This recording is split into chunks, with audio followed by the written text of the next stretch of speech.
have an unfortunate update on Miss Frappuccino, our embryo baby that we bought at the sale.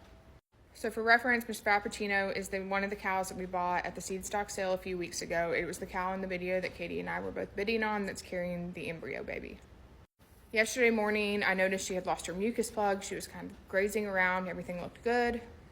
I then noticed like mid-afternoon, she was starting to push. Things looked like they were progressing along. Everything looked, normal. But then I noticed she had kind of been pushing without progressing to the point I would want. So I decided to kind of walk up to her and see if I could see any feet to see if maybe if the baby was breech or something was going on.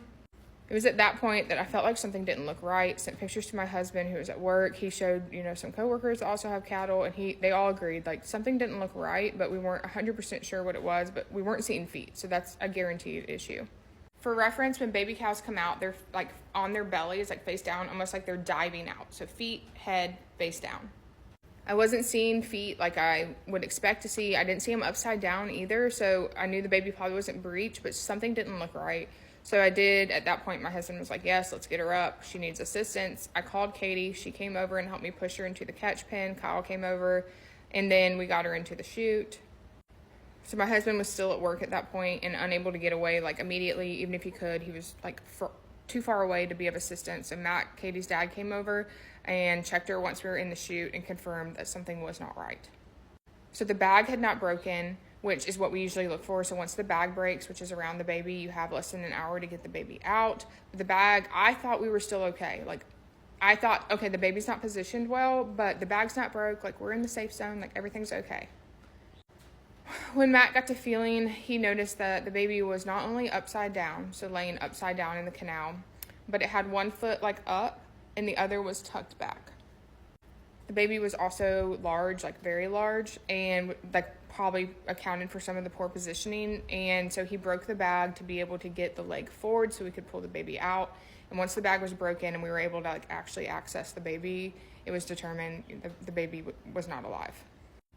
Unfortunately, we could not get the baby positioned correctly to help her get it out here, so we called the vet, and she had to go to the vet to have some assistance getting it out. It was a pretty big procedure and was very hard on her.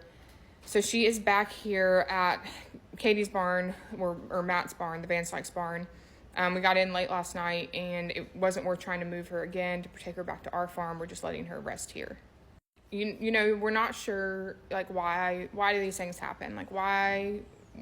I think everybody knows how excited we were for this baby and how much we were looking forward to it, and, just lots of excitement. And, we're very sad, of course, mainly for the baby, for the mama. It's just, it just sucks. Like, it all around sucks. But this is the reality of farming. Like, it's not always like cute videos and cute babies. Some days you lose animals that you love, even though you don't even know them yet. We have no problem breeding her in the future. It was an embryo baby. This is not something that we feel was like related to her. I mean, positioning is just something that can happen. It's not, it's not anything you can account for. And I mean, I think we were all honestly just shocked how the situation played out, and that, the baby wasn't alive.